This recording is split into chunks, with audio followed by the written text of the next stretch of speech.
Hey everyone, my name is Chris Lambert. On this channel, we talk Kanye West, and today we're going to be talking Kanye and J Prince and the significance of these two being in this photo together because it is really a heavyweight pairing. J Prince is a legend in the hip hop world, and I know there's going to be some people that are just like, yeah, I completely know what you mean and understand the significance of this, and then other people that are just like, who is he? What's going on? So this video is covering a lot of ground as we're getting into kind of who J Prince is, but also multiple storylines that kind of come out of this photo involving not just Larry Hoover Jr. and his mom and what this means for trying to get Larry Hoover out of jail, but how this also applies to the Kanye and Drake beef and how this might illuminate some lyrics on the song Jonah from DONDA. So we have those things to get into. This will probably be a little more of a longer video and a bit rambling, but I hope you come away learning something from it and you're just like, that was very interesting. Like, it's a weird video, but I'm also, I learned a lot and I'm happy about that. So thank you, Chris. You're welcome, but also thank you for listening because my goodness. All right. So this photo, there's a better version of it here. Like J Prince posted a photo, Larry Hoover Jr. and his mom both posted versions of this photo. Kanye just kind of posted this version of it, which I'd actually started putting the video together when Kanye posted this, which was great timing. But I think he darkened it, like added these shadows the way that he did, just because he wanted to fit the aesthetic of his Instagram page, right? He's been using these darker tones for the Donda aesthetic.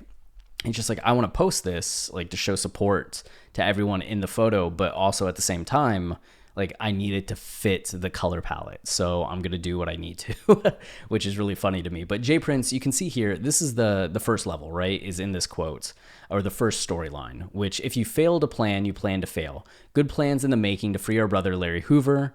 And you see Larry Hoover Jr., his mom, Kanye, and J Prince. So it just seems like Kanye is starting to work with other people to try to figure out a way to get Larry Hoover out of prison, to either put some political pressure or just like rally the public support, right, for something like this. Because we know that public support, also behind the scenes politicking, can go a long way in making this happen. And Kanye, as far as I know, started talking about this in 2018, first tweeting about freeing Larry Hoover, and then going to the White House and meeting with Donald Trump and pitching that he should free Larry Hoover, as well as now putting it into an album that Larry Hoover needs to be free.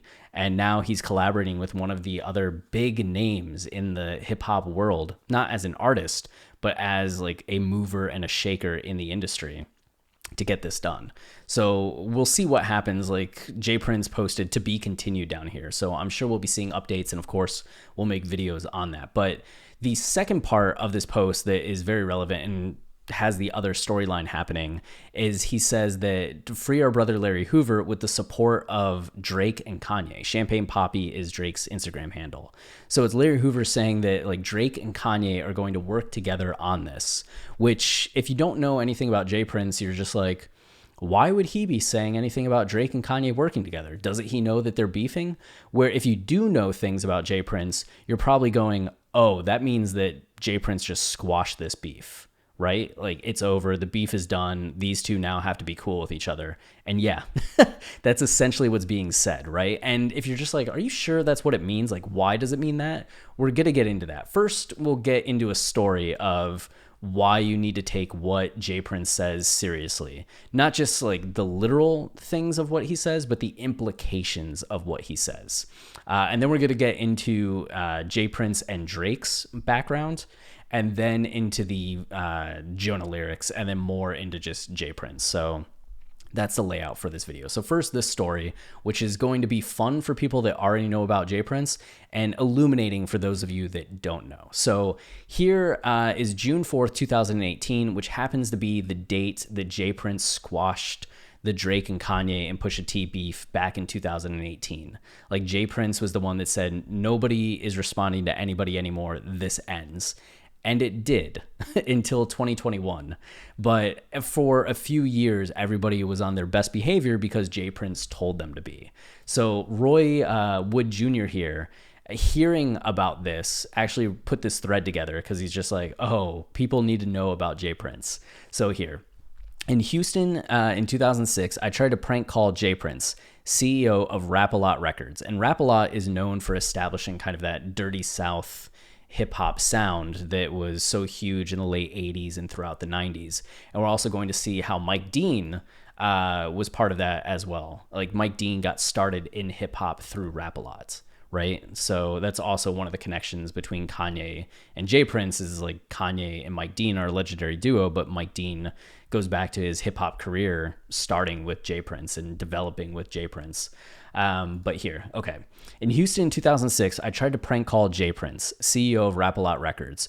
We had a conversation that made me not only leave the studio, but also the city of Houston. Yeah, and that's not an exaggeration. That's just logical sense. Those of you that know my history know I used to do prank calls heavy. And in those days, comedy and hip hop were far more symbiotic. As a result, my pranks were getting a lot of love on Down South mixtapes. A gang of DJs, Chameleonaire, and even a few unauthorized Pimp C projects. I've been talking a lot. I've tried to make this video like 10 times. It's been an hour of me talking. I've read this story like 5 times. I said Chameleonaire right every single time. I'm just so tired. From the heat, I got a call from Houston-based... Okay, so from this heat, right, just having these well-known people in the South using his prank calls on their mixtapes and albums and that, I got a call from Houston-based BCD Records. They wanted to do a prank call album with me. But instead of pranking regular people, they'd give me access to their Rolodex and would solely be prank calling black celebs. Great premise, right? You could easily see that going really well, selling, cool idea. We ironed out the contracts and I flew to Houston to start production on the album. I went straight to the studio from the airport. The targets for day one were Bun B, Lil Jon, Matthew Knowles, yes, that's Beyonce's dad, Vince Young, Tommy Ford from Martin, and J Prince. First up was J Prince. Whoever made that decision was a fool. Okay. The premise of the prank call was going to be me posing as the owner of a mom and pop record store, criticizing Rap-A-Lot Records, not cranking out as many hits as they used to. As a result, and as a result, my profits were suffering. I demanded J Prince pay my rent, which is just like, oh my God, what a premise, right? And you can see that Roy here in the next tweet says most prank calls follow a basic template. 1, present a problem, which in this case is that Rap-A-Lot's not selling as many albums and he is a mom and pop store owner, so that's affecting his bottom line. Demand impossible solution, which in this case is pay my rent. Like, J Prince, you are costing me money, so I need you to pay my rent. Argue, right? Like, no, don't do that. Like, I'm not going to do that. How can you make this demand of me? Reveal prank, and then laugh together, which escalate is probably part of that as well. And this has been a formula that we've seen used well, right? There was that MTV show that, it wasn't just prank. What was that thing called? Why am I blanking on it? Kanye was on it once, right? Ashton Kutcher was the host of it, and he showed up when Kanye was filming a music video, and he had actors that were pretending to be the film commission say that they were shutting Kanye down for not having the right permits and were going to confiscate the film. And Kanye freaked out. He argued with them, he yelled at them, and then he tried driving off before they could get the film, right? He's just like, go, they're not getting this. And that was usually how things would go. Like, once the demand the impossible solution happened and the arguing happened, you just started seeing people escalate their responses. There was often yelling or threats of violence. Like, I think Tobey Maguire threatened to punch a kid, something like that.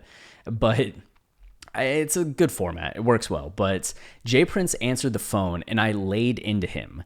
Instead of arguing with me, J Prince simply took a breath and calmly said, "Where you at?" Which, I mean, J Prince was a gangster that ran a record label full of gangsters, right? Like, he was a gangster's gangster. He was the leader of gangsters, and people in Houston, in the South, in the hip hop world knew this. Like, J Prince was a serious person that could do some serious business. Serious things happened around him. Like, you don't necessarily joke with J Prince or play with J Prince. So when J Prince says, "Where you at?" that is not something you take lightly. That is something you take very seriously. A chill came over my body. Yeah, like, Roy knew. I tried to keep the prank going. J Prince cuts me off again. I need to see you face to face. Where you at? Man, a few words, right? Just where you at, and the implications of that say enough, which is why when I say that, with the support of Drake and Kanye West, when Jay Prince says that these two are working together on this is Jay Prince saying, you're done fighting, you're now working together, and they're going to listen. I was so shook, I broke character and told Jay I was a comedian, and it was just a prank call. He still didn't laugh. My audio engineer stopped laughing. Shit just got real.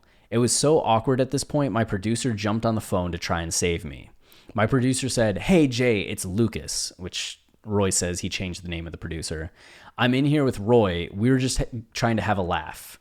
Jay Prince, 5 seconds of silence. "Oh, you with Lucas. I see. I know exactly where y'all are at."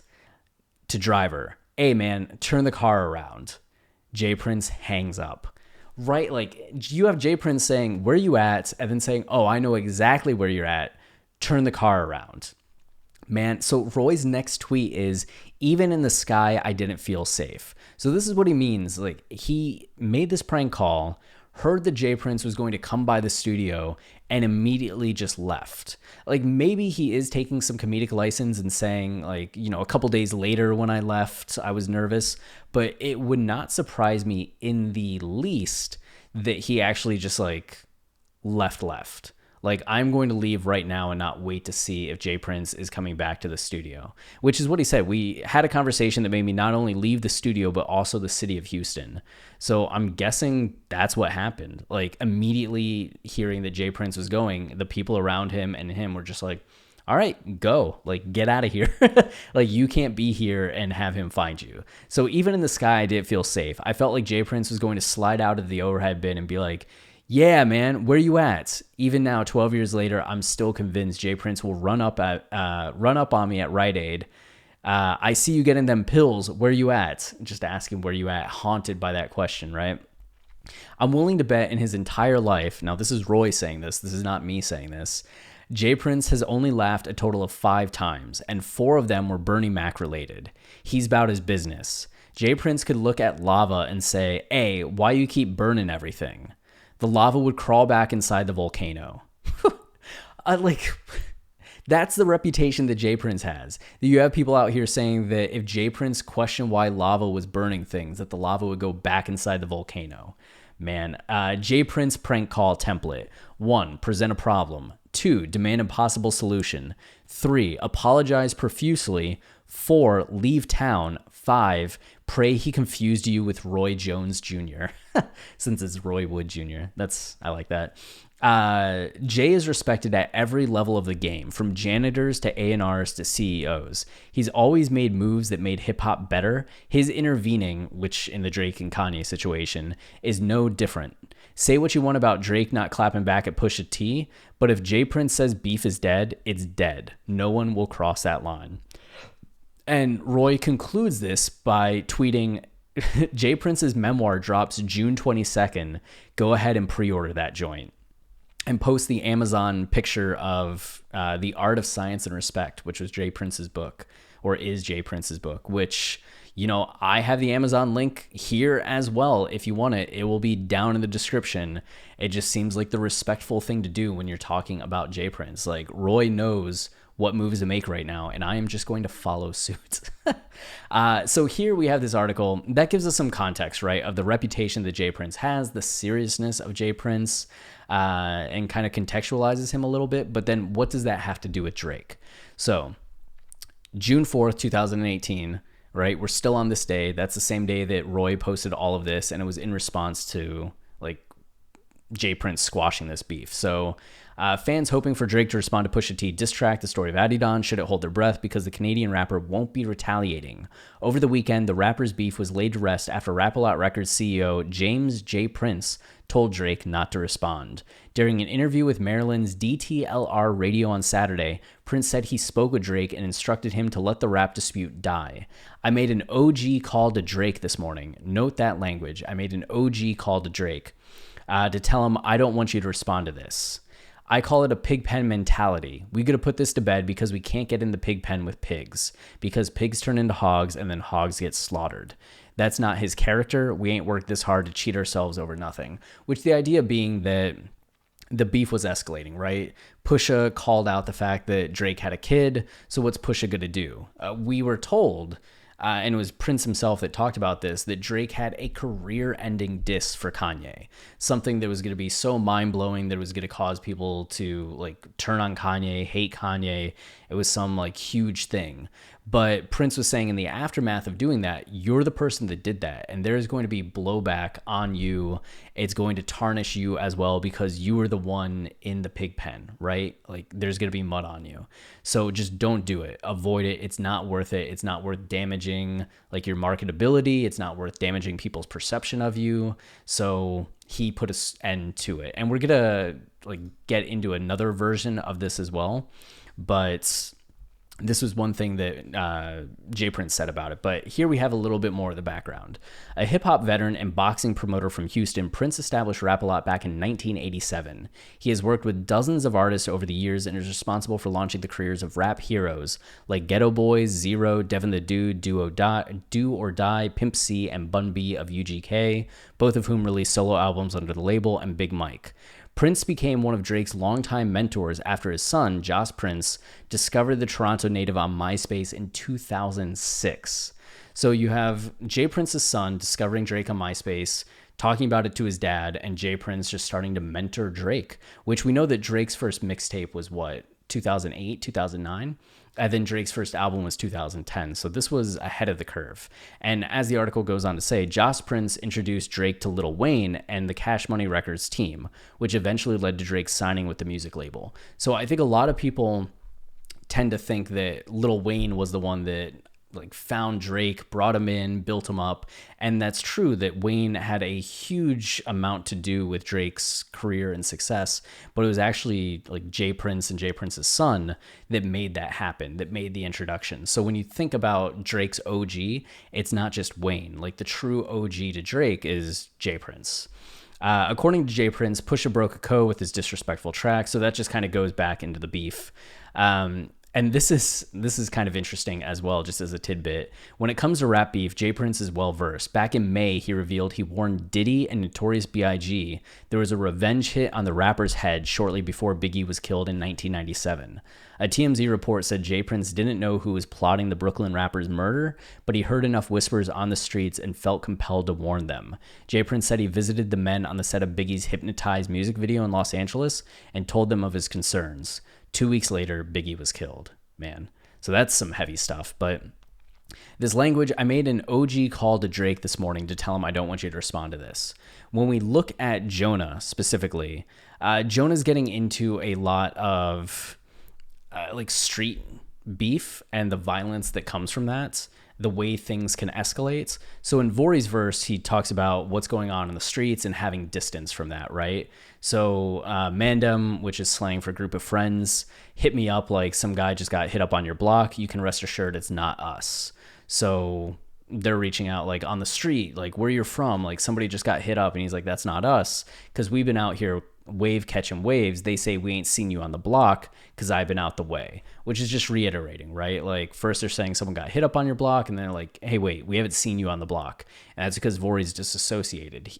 He's been chasing millions in my sleep. I found the better way. He doesn't want to be part of that life because he knows what can happen from it, and goes on to say that he lost all these people along the way. The song Jonah is actually originally a Vori song and was written in tribute to Jonah Ware, a Louisville artist who ended up being killed just through gun violence. And so that's the undertone of this song, is that you have this absurd violence that erupts in the streets and the lives that it takes and how that impacts people, and puts context to the chorus. Like, who's here when I need a shoulder to lean on? It's not just feeling abandoned or isolated because you're famous or because the music industry is unforgiving. It's getting into the fact that you're actually losing people, right? So who's here when I need a shoulder to lean on? I've lost friends, which is something that Vori talks about. Trying to finish this with who I started with, way too many fallen soldiers. No, I can't forget. I hope you're here when I need the demons to be gone. Like, I hope the people that are still with me are still here, like, because this is hard and demons haunt me. Like, I am haunted by people that I've lost, by these experiences that I've had. And it's not fair that I had to fight them all on my own, which is just such a sad place to be, that even though you're having the success, you're alone because you've lost people along the way, which is something then Lil Durk gets into in his verse. I lost my brother when we was millionaires, right? Durk's brother, you can see on Genius here, Dante D. Thang Banks, was fatally wounded in a shooting that happened in the parking lot of Club O, a strip club in South suburban Harvey in June 2021. So like that's really heartbreaking, right? Like Durk had become a millionaire. He has money. He's supposed to be out of the game, like off of the streets. These things aren't supposed to be in his present anymore. They're part of his past. And yet he still lost his brother. I wasn't scared to die, but him, that was my biggest fear. And then I got your son and your daughter, like you still here, know how it feels to lose a brother. We got a bond still. So this verse is also getting into the fact that Durk was really close with King Von, another rapper, best friend, who died on November 6th, 2020, being shot. So it's just another instance of gun violence, like street violence, when somebody was coming up, finding success, still losing their life to something that feels very like sad, like avoidable, unnecessary, right? But Durk isn't just haunted the way that Vori is. Durk starts to take it a little further. He says it's to the point, I can be the cleanest millionaire. I'm from the mud still. So even though I might present myself in this cleanest way, like wealthy, fashionable, I'm from the mud still. I'm from the streets. I can get dirty. I can get down. I can fight, which explains a couple lines later why he says, it's to the point I dropped my own low so they could find us. I'm so angry, I want revenge, that I keep telling people where I'm at. I'm sharing my location, so these guys will try to do to me what they did to my brother, to my best friends, and maybe I can have my revenge on them. And it's been months and they still haven't. So you just have somebody that's waiting to enact violence for an eye, right?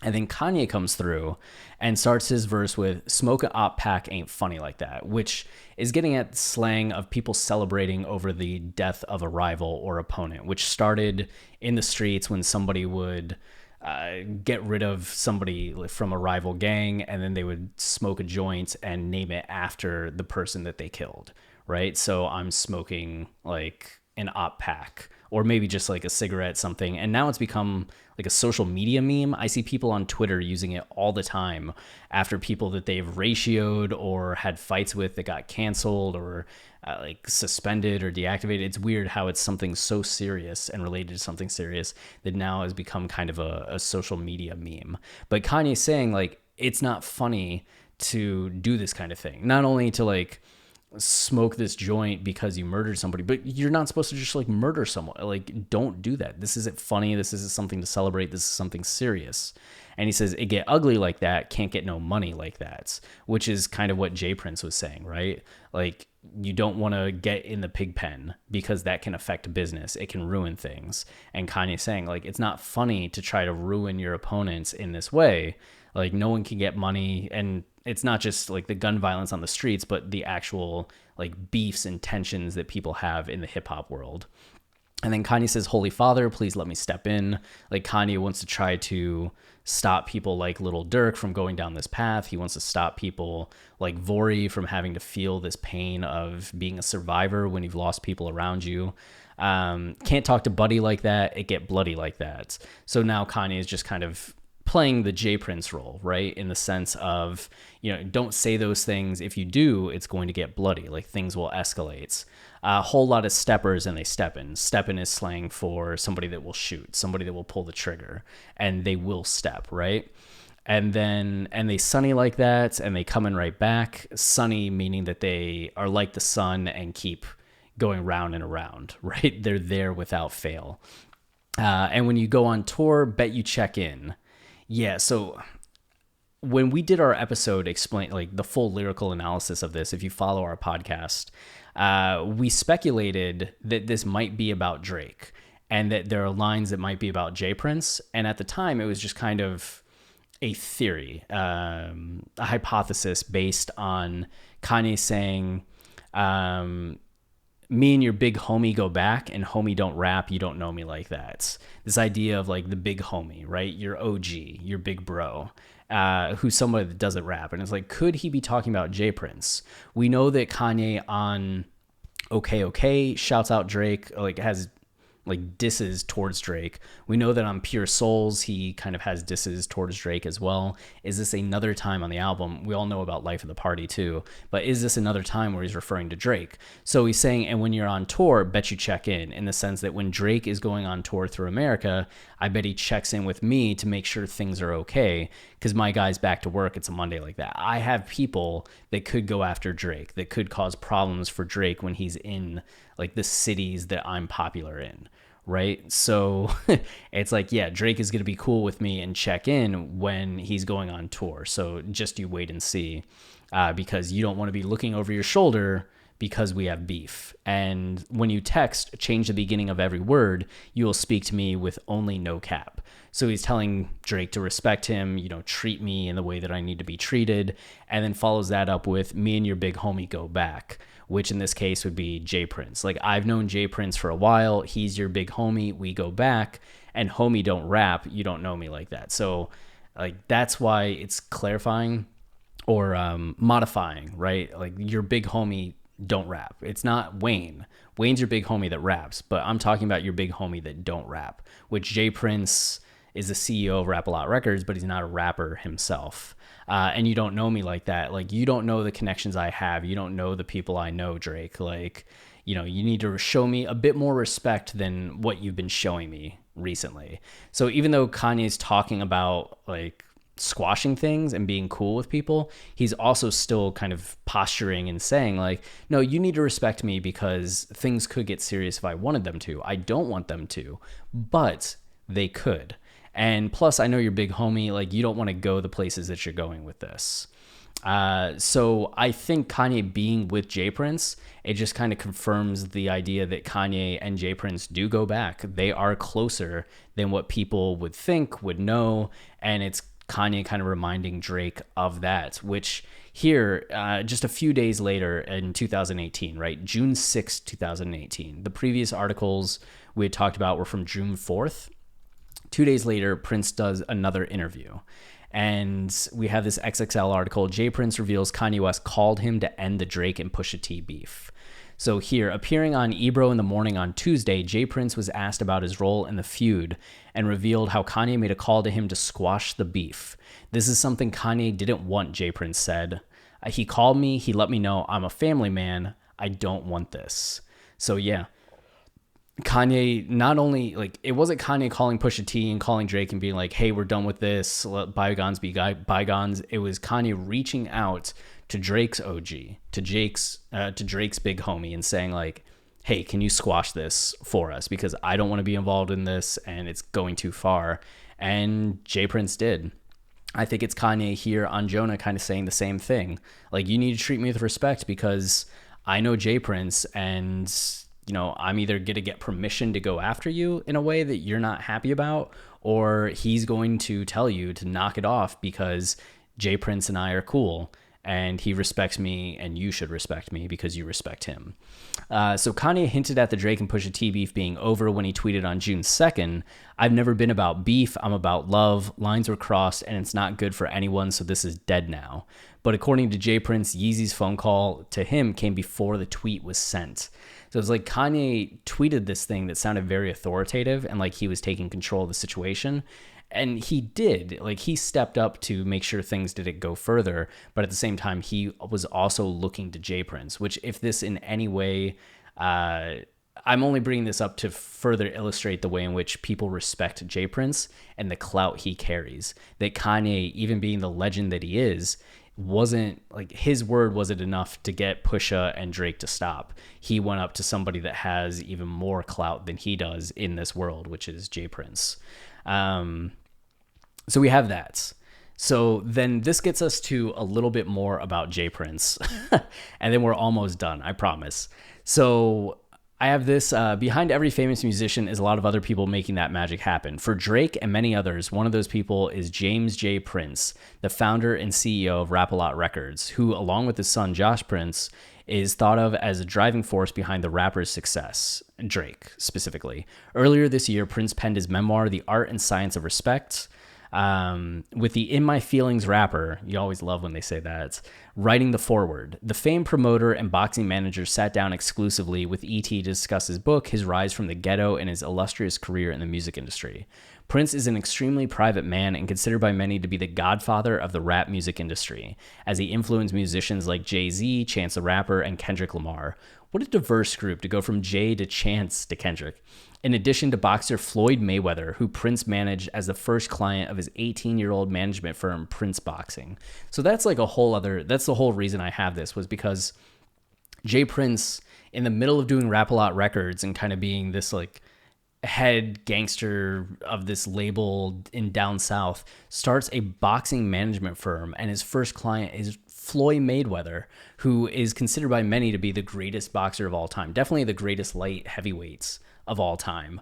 And that was Jay Prince's client. And we know like the legend of Floyd Mayweather from that point. I've talked so long. I need so much water. Despite often letting others take the spotlight, Prince decided to pen his memoir because he wanted to lead by example. I wanted to be a voice beginning with the ghettos all over the world, a voice to those that dream big and have little resources. I wanted to be one who fertilized the seeds of those dreamers. The CEO was able to make the difficult transition in his early life from the streets to the boardroom, but it was his early experiences that made him able to work with and relate to the wide variety of talents. In the hood where I'm from, the 5th Ward of Houston, I had the opportunity to mingle and socialize with a lot of colorful personalities. I was able to bring a lot of things that I learned from the hood into corporate America, and I guess use it from a different angle, from a different point of view. That gift is what set me apart. It is that transition that Prince was most excited to write about. That's the part of the story that really changed my life the most. If I hadn't made that deal, my story would have ended and I would have never accomplished everything I have in the musical realm or the boxing realm and many other things. That was one of my highlight moments. But while writing, Prince also learned some things he did not realize, particularly after he told Drake that he wanted him to write the foreword. Drake, who thought the opportunity was an honor, had been picking up on things from his mentor that he never would have known. Drake took me down memory lane to some things I didn't know he was paying attention to. He was watching and observing everything, and for him to make a statement that he wanted to do for Toronto what I had done for Houston, it truly meant a lot to me. The 54-year-old certainly has done a lot for the neighborhood he grew up in. For over 20 years, he's worked to promote hip-hop and art throughout the city, which celebrates an official James Prince Day to thank him for the recreation center he built and the work he has done in educating and testing for HIV/AIDS in the Black community. Right, there's a James Prince Day in Houston. And then we have this article here from July 26, 2018. Jay Prince reveals how he and Mike Dean got Dr. Dre's secret production formula. So from the somber swing of Scarface's The Diary to the flamboyant compliment to Jay-Z and Kanye West's Watch the Throne, Grammy Award-winning producer, mixer, engineer, and musician Mike Dean has been a versatile sound provider for 25 years. Few creators can do as much as Mike in the genre, across era, region, and style. The Houston Texan earned some of his earliest credits while cultivating a sound for the 90s and 2000s Rap-A-Lot Records roster. Dean used his skills with the guitar, keyboards, and beat machines to give rappers and singers a vibe that wrote new chapters in the Dirty South legacy. That ability would take Dean to the West Coast for a stay, and later Hawaii, Manhattan's Mercer Hotel, and more recently Wyoming, thanks to Kanye West. Rap-A-Lot founder Jay Prince recently explained his hand in helping lead Mike Dean to bigger platforms and a monstrous sound. According to the OG executive who just published his memoir, The Art and Science of Respect, it began with surrounding the music virtuoso with the right people. So this article, which I'm not going to continue reading in full because it's been 33 minutes, just gets into some of the history of Mike Dean and Jay Prince. So if you want to read it, there's a link down in the description. And that does it for this video. This video is finally over. To those of you that have watched this far, bless you. You know, you are lovely, wonderful people. And thank you very much for at least, humoring me. I hope you came away with this somewhat entertained, somewhat educated, and you're just like, this was a decent use of my time. And I hope you listen on 2 times speed just for your sake. But that's it. Until next time, stay wavy and keep it loopy. Cheers.